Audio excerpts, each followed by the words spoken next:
अस्सलाम वालेकुम dear student, practical coaching से मैं आप लोग खिदमत में हाजिर हूं। इससे पहले लेक्चर यानी लेक्चर नंबर 3 में हमने टिपिकल प्रॉपर्टीज ऑफ गैसेस के टोटल हमने 3 प्रॉपर्टीज लेक्चर नंबर 3 में डिस्कस किए थे। नंबर 1 जो प्रॉपर्टीज था वो था डिफ्यूजन, नंबर 2 पे आपके पास था इफ्यूजन, नंबर 3 पे आपके पास था कंप्रेसिबिलिटी। आज का जो लेक्चर है लेक्चर नंबर 4 है। लेक्चर नंबर 4 में for example typical properties of gases को यहां पर हमने डिस्कस करना है, क्योंकि 3 प्रॉपर्टीज वहां पे हमने डिस्कस किए थे। अब हमने 4 प्रॉपर्टीज को यहां पे डिस्कस करना है। स्टार्ट करते हैं। चौथे नंबर पे आपके पास टिपिकल प्रॉपर्टीज ऑफ गैसेस का जो है वो है pressure. The force acting per unit area is called pressure. अब स्टूडेंट को यहां पे फॉर एग्जांपल ये चीज समझ में नहीं आता कि सर ये जो आपने लिखा है कि the force acting per unit area, concept clear नहीं हो रहा है इसका। ठीक है, इसका मतलब क्या होता है? फॉर एग्जांपल एक यूनिट एरिया पर आप जो फोर्स अप्लाई करते हो, उस फोर्स अप्लाई करने से प्रेशर एक्सर्ट होता है, प्रेशर क्रिएट होता है। फॉर एग्जांपल मैं अपनी अंगूठे से इस बोर्ड के ऊपर फोर्स लगा रहा हूं। फोर्स लगाने की वजह से यहां पे प्रेशर एक्सर्ट होगा, प्रेशर क्रिएट होगा। ठीक है। हाँ, अब अगर क्वेश्चन करें कि सर प्रेशर ज्यादा है, फॉर एग्जांपल फोर्स ज्यादा है और एरिया जो आपके पास है वो कम है, तो प्रेशर ज्यादा एक्सर्ट होगा, ज्यादा क्रिएट होगा। ये आपके पास फार्मूला है। P is equal to force upon area, यानी force acting per unit area. Unit का मतलब है एक मीटर पर आपने, यानी यूनिट 1 मीटर पर आपने जो फोर्स अप्लाई किया था वहां पे कुछ ना कुछ प्रेशर एक्सर्ट होगा। ठीक है, तो आपने प्रेशर को ऐसे डिफाइन करना है, the force acting per unit area. Force का लगाना एक यूनिट एरिया पर, इसको हम क्या कहते हैं? प्रेशर। और P is equal to force upon area. हाँ, अब अगर क्वेश्चन करें कि सर यूनिट एरिया नहीं है, ज्यादा है, फिर भी आप फॉर एग्जांपल प्रेशर मालूम कर सकते हो। ये आपके पास फोर्स है 40 न्यूटन और आपके पास से एरिया आपके पास से फॉर एग्जांपल 4 मीटर। तो यहां पे 4 से 4 गया, यहां में आपके पास प्रेशर कितना आ गया? 10 न्यूटन पर मीटर स्क्वायर। ये इसका यूनिट है। क्यों ये यूनिट आ गया? क्योंकि फोर्स का यूनिट क्या होता है? न्यूटन। एरिया का यूनिट क्या होता है? Metre square. एरिया का यूनिट क्या होता है? Metre square. ठीक है। Units, the SI unit of pressure is newton per metre. Minus क्यों यहां पे मैंने लगाया? वहां पे माइनस नहीं था, यहां पे माइनस इसलिए आ गया क्योंकि ये ऊपर मल्टीप्लाई में आ गया, तो इसका पावर जो था वो प्लस में था, ऊपर माइनस। ठीक है। और न्यूटन पर मीटर स्क्वायर बराबर होता है पास्कल। पास्कल कौन था? एक साइंटिस्ट था, अपने नाम पर इसने यूनिट का नाम, यानी न्यूटन मीटर को उसने क्या नाम दिया? पास्कल। तो पास्कल किससे शो करना है? PS। ठीक है। उसके बाद आपके पास जो 5वां प्रॉपर्टीज है टिपिकल प्रॉपर्टीज ऑफ गैसेस में, जो 5वां प्रॉपर्टीज है वो है आपके पास एटमॉस्फेरिक प्रेशर। अब ये एटमॉस्फेरिक प्रेशर क्या होता है? The pressure of air in atmosphere is called atmospheric pressure. अब इसका मतलब क्या होता है? The pressure of air, air का जो प्रेशर है इन एटमॉस्फेयर, एटमॉस्फेयर में, मैंने क्या कहा? एयर का जो प्रेशर है एटमॉस्फेयर में, इस प्रेशर को क्या कहते हैं? Atmospheric pressure. फॉर एग्जांपल एटमो का मतलब क्या होता है? एटमो का मतलब होता है एयर, एटमो, एयर। और स्फीयर का मतलब आपको भी पता है कि स्फीयर है। फॉर एग्जांपल आपके पास जैसे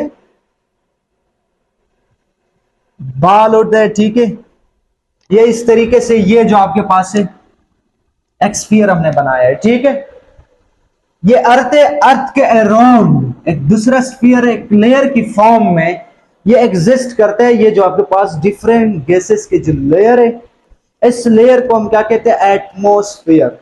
यानी ये स्फीयर किस चीज का है? हवा का एक स्फीयर है, गैसों का एक स्फीयर है। तो वो जो गैसों का स्फीयर है, उस स्फीयर की वजह से प्रेशर एग्जर्ट हो रहे, प्रेशर क्रिएट हो रहे। वो जो प्रेशर क्रिएट हो रहा है, उस प्रेशर को हमने क्या नाम दिया? Atmospheric pressure. ठीक है, एटमॉस्फेरिक का मतलब यानी वो प्रेशर जो हवा की वजह से स्फीयर में मौजूद है, उसको क्या कहते हैं? Atmospheric pressure. हां, आप अगर क्वेश्चन करें कि सर प्रेशर का डिफिनेशन आपने यू किया था कि जब यूनिट एरिया पर फोर्स अप्लाई करें तो वहां पे प्रेशर एग्जर्ट होगा। बिल्कुल सेम टू सेम जो कंसेप्ट है वो यहां पे भी है। यहां पे प्रेशर क्यों एग्जर्ट हो रहा है, इसको हमने एटमॉस्फेरिक प्रेशर नाम दिया, लेकिन ये क्रिएट कैसे होते हैं? ये आपके पास अर्थ है, ठीक है, जमीन, यानी इस पर डिफरेंट लेयर मौजूद है किसके? गैसेस के। और उस गैसेस के जो लेयर है उसको हमने क्या नाम दिया? एटमॉस्फेयर। और ये गैसेस के जो लेयर है अर्थ के सरफेस से टकराते हैं, कोलिजन होता है। कोलिजन होने के नतीजे में यहां पे क्या होगा? फॉर एग्जांपल ये पार्टिकल, गैस का पार्टिकल ये रहा, फॉर एग्जांपल ये पार्टिकल, ये इसके साथ टकरा रहा है, एक यूनिट एरिया के साथ टकराया। फॉर एग्जांपल ये जब यहां पे आया, इसके ऊपर कुछ ना कुछ फोर्स तो होगा। ये फोर्स की वजह से आया है, खुद ब खुद तो नहीं आ सकते।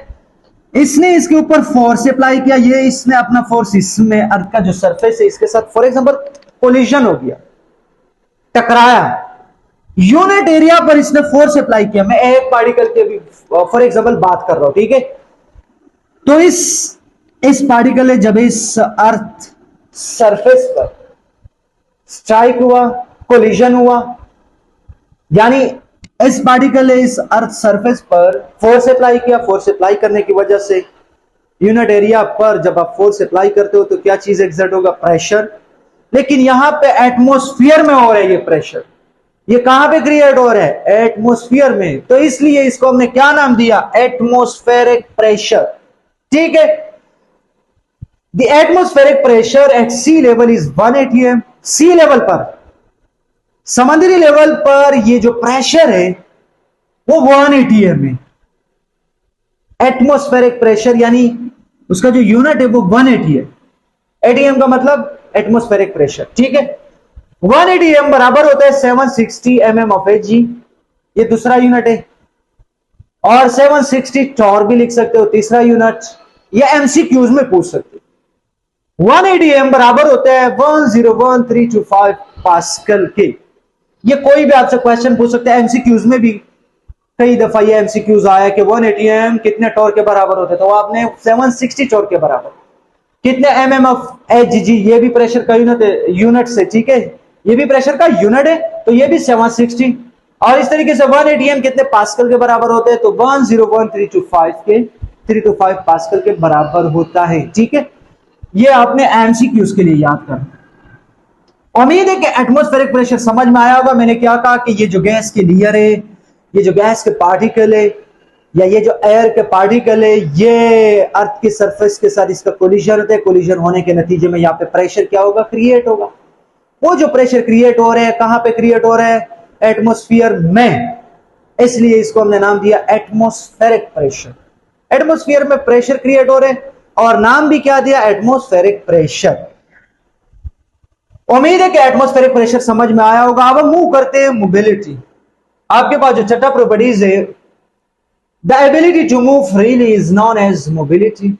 ये इसका डिफिनेशन है, the ability to move freely. यानी टू मूव फ्रीली का मतलब आजादाना तौर पर जब कोई चीज या गैस के जो पार्टिकल है वो मूव करते, गैस के पार्टिकल में ये सलाहियत है, एबिलिटी का मतलब सलाहियत, जो कि वो आजादाना तौर पर मूव कर सकते हैं। आपकी ज़हन में अगर क्वेश्चन है कि सर क्यों मूव कर सकते हैं? क्योंकि दरमियान में स्पेस मौजूद है, ट्रैफिक जाम नहीं है, आजादाना तौर पर वो मूव कर सकते हैं। फॉर एग्जांपल ये आपके पास बोर्ड के ऊपर जगह भी नहीं, लेकिन यहां पे मैं, यह आपके पास गैस का सिलेंडर है, मैंने क्या कहा था इससे पहले, जो लेक्चर नंबर 1 या लेक्चर नंबर 2 था, वहां पे मैंने आपको बताया था कि गैस के जो पार्टिकल है वो एक दूसरे से काफी दूरी पर होता है। दूरी पर होने की वजह से ये आसानाना तौर पर इधर उधर मूव कर सकते। तो फॉर एग्जाम्पल मोबिलिटी जो है, मोबिलिटी का डिफिनेशन क्या था? किसी भी चीज के पार्टिकल में आजादाना तौर पर मूव होने का जो सलाहियत है, उस सलाहियत को क्या कहते हैं? मोबिलिटी। मैंने क्या कहा? किसी भी सब्सटेंस के पार्टिकल में आजादाना तौर पर मूव करने का जो सलाहियत है, उस सलाहियत को मोबिलिटी कहते हैं। मोबिलिटी सबसे ज्यादा गैस के पार्टिकल में, क्योंकि यहां पे स्पेस ज्यादा है, एम्प्टी स्पेस काफी ज्यादा है, जिसकी वजह से मॉलिक्यूल जो है वो आजादाना तौर पर मूव कर सकते हैं। ठीक है। उसके बाद because the gas molecule are always in state of continuous motion. Gas के जो मॉलिक्यूल है वो हमेशा हमेशा के लिए हरकत में ही होते, मोशन की हालत में होते। क्यों मोशन की हालत में होते? Due to high kinetic energy.